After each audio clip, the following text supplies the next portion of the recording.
And welcome back once again to the Murphy table. What we've got going on is a game of 65. Yesterday, day before, I put up a video showing kind of some rules examples and turn 1 of scenario 1 from the 65 rulebook. Now, because my camera only has a limited amount of memory, I had to rush through a few things and trying to explain some rules. So what I want to do is actually make this separate video, a short rules explanation, and then we'll come back and play out turn 2. I wanted to clarify some things that came up in the first video. First was a sniper. Now, so this, I got confused. I blew my mind. I totally forgot this. So the sniper, they are not on the range modifier chart. I don't know if the light's coming in for you to see that well, but you have your range band, and then if it's a hero, sapper, law, RPG weapon, rifle, and then RPD M60, 12.7 millimeter, like a 50 millimeter vehicle, helicopter firing. So basically, it's this category here. There's no fire over 13 hexes. That's -2 doesn't apply to the sniper. So that's the thing with the sniper. Here's what makes a sniper super deadly. So I put my sniper over here, and I guess I moved him to the jungle. I thought I had him in a building. I must have moved her as an example. But she started out in the building. So here's the thing with the sniper. So they can shoot out to a range of 13. That's why they're not on the chart, because they don't receive any bonuses or penalties to shooting. So they just have that maximum range limit of 13. One board, this is 2 boards put together. One board has a half hex starting over here at K. You can't see it. I didn't move the camera. But if I count across, one board and the half hex is 11 hexes. So that would let a sniper shoot pretty much across one board completely and partway into another board. So if you got your sniper centrally placed, let's see here. 1, 2, 3, 4, 5, 6, 7, 8, 9, 10, 11. So yeah, if you can get your snipers centrally located, they can shoot both ways, at least in a 2-map scenario. That's a lot of range. So they're very, very, very important. But that's not all. We also mentioned that they don't, when they shoot, the targets don't receive their cover benefit. So that's why moving snipers up to, say, shoot into a building that's got the like the level 2 cover, that's fantastic, because a sniper will negate their cover factor, plus cover factor that they get from cards. Also,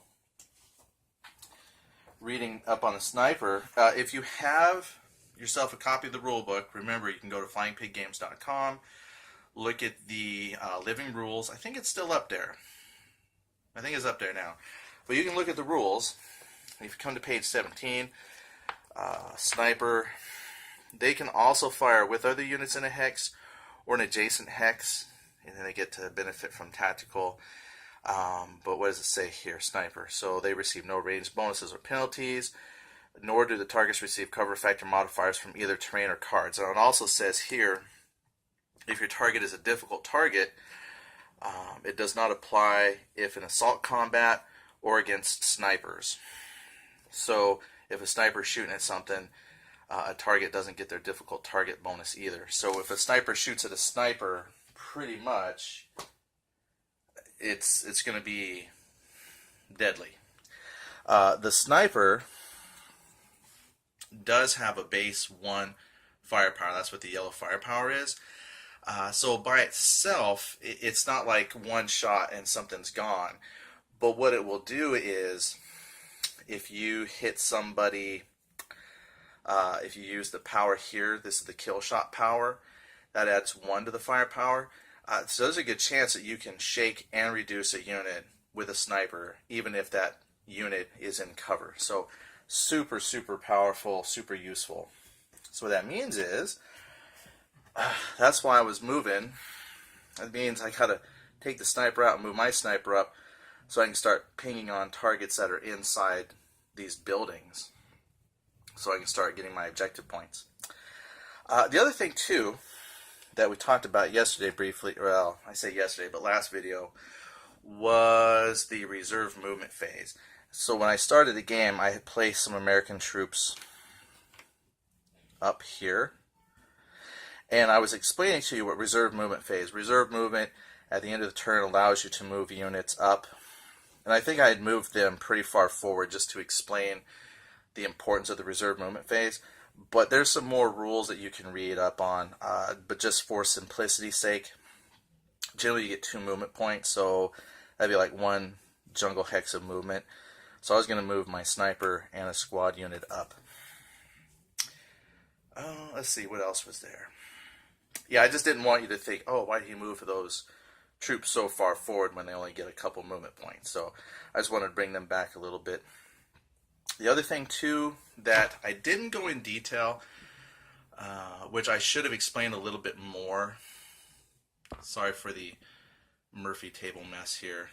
Yeah, it is what it is. Alright, so what we have here, though, are all the cards. This is the American hand. This was the Viet Cong player hand. At the end of a turn, right when you're about to gather up all the cards and shuffle to move on to the next turn, we didn't discuss this last video because I was in a hurry, so let's talk about it now. You actually get to keep a card if you want. You can take one of your cards and keep it, and then the rest of the cards you would turn back into the shuffle. So let's say the Viet Cong player had a fire card that they wanted to keep. They could keep it. They could get rid of the other cards. So what does that mean? Why is that important? Well, one, a lot of it's going to be based on your battlefield situation. So if my sniper was about to have another clear shot at this group of people over here, I would want that sniper to keep a fire card. That way I could immediately do a fire move if I want initiative. The other thing, too, is then you have to think about, do you want initiative on the next turn? Let's see if I can move this here. Probably can't see the cards very well, so bear with me. I'm going to set this here. Alright, so like here, these cards all have pretty low numbers for initiative. But I've got like Scout, Rally, Fire, Move, Bloodlust. Then that's First Fire. American players got a Fire, Fast Move, Bloodthirst, Fast Move, Fire Move, Fast Move, Rally. So let's say I had this unit here was shaken, and I needed to rally that unit. So going into the next turn, I would keep my rally card, go ahead and discard those, and then hopefully on the 3 cards I draw to replace, I would pick one that had a really high number for winning initiative. Or I might want to keep that 7 because I think that's high card for winning initiative. Even though I like Bloodlust and Fast Move, I want to guarantee that I win initiative. So I'll keep this card with a 7 and discard those. If I was the Viet Cong player, 5 isn't very good. -1's not going to win initiative. 1 is terrible. 3 is pretty low as well. So I wouldn't necessarily keep one of these cards for winning initiative, but I would keep one of these cards because I want the orders on it. So that's another tactical consideration for the game is, am I concerned about winning initiative, or am I concerned about, keeping cards for tactical, orders, commands, tactical advantage? Then finally, the last thing that we didn't do was one of the last things we do as we move on into the next phase. Then is we would remove all the move and fire. So I'm going to take those off now. Oh, and I didn't explain it, but during that reserve phase when you're moving stuff, no cards can be played. So you can't hold back to a fire command and place a fire command on someone who's doing the reserve move. That would not be sporting. I'm going to leave these out. That way I can grab them up.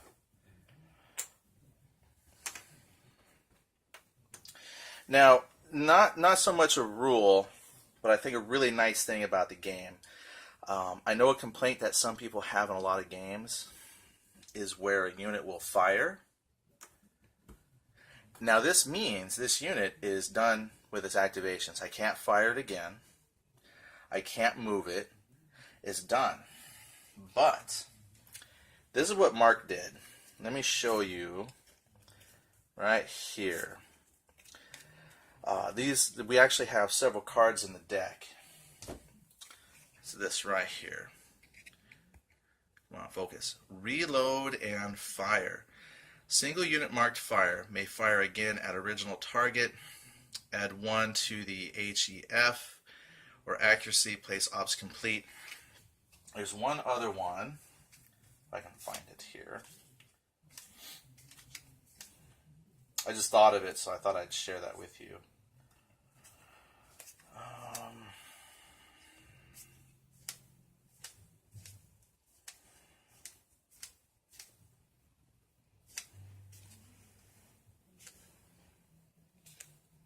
Let's see. I'm not seeing it. I'm flipping through the card. Like I said, I should have had this pulled out, but I just thought of this just as we were talking. So maybe there it is. This one here. Second wind. Come on, focus. There it is. Remove a moved or fired marker from one unit. Okay, so why is that awesome? Now, there's not many of these cards. There are a few, but oh my goodness, this is the best. So this is the thing in a lot of games that I really, really hate. So my unit fires. They're done, essentially. That means I can march all my units up the board and attack that unit with no fear of being shot, right? Because they're done. They've activated. I see this in so many games that it's annoying. You know, you sacrifice a unit to force a stack or a unit to fire to render them useless. So you put your sacrificial unit up, and then you can bring in your kill stacks and different things because they've already fired. But get one of these cards. So this would be I love it. My son, when I play against him, he has all the luck. He pulls these all the time, and he'll be like, "Oh, I'm going to play second wind." Boom. Now my sniper can fire again on the next impulse. What? So, yes, I wanted to share that because that's a pet peeve that I have in a lot of games. And Mark Walker, Mark already thought about that, and he threw in the second wind card. And the reload and fire is similar, except you have to fire at a target you just shot at, which does happen quite a bit. You'll shoot at somebody, they're not quite wiped out, play that again, then do another fire command, and finish off the attack. So this is fantastic. So Mark has even included things that will let you bring a unit back with second wind or reload and fire to give you just another opportunity to shoot. Problem is, though, once you play the card, then you're going to have to put an ops complete on them. So they can't keep getting second wind. Essentially, you have an opportunity to get a unit to fire twice. So it might not be the best solution to solving somebody fired and I move everybody up, but it certainly makes the opponent think sometimes, do I risk crossing open ground? Will they put down a second wind or reload and fire and shoot at me? Anyway, just a couple other considerations. We'll come back and we'll work on turn 2. But if you do have any questions from things that you've read, if I haven't explained something or fully clarified any situations that come up from what you see or what you read in the rules, please ask so we can clarify that for you. Not all the rules will cover. I won't be covering helicopters or armor, maybe later. But this was pretty much just a infantry only.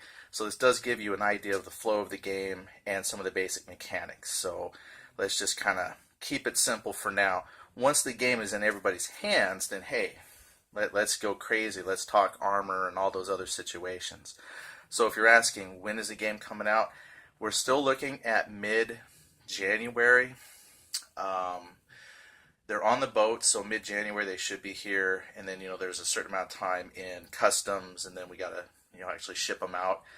So maybe mid-January, early February timeframe, we should actually have this out, the full game in people's hands. So yeah, just keep watching, keep asking questions, and pretty soon you'll be playing too. Thanks a lot. Take care. Goodbye.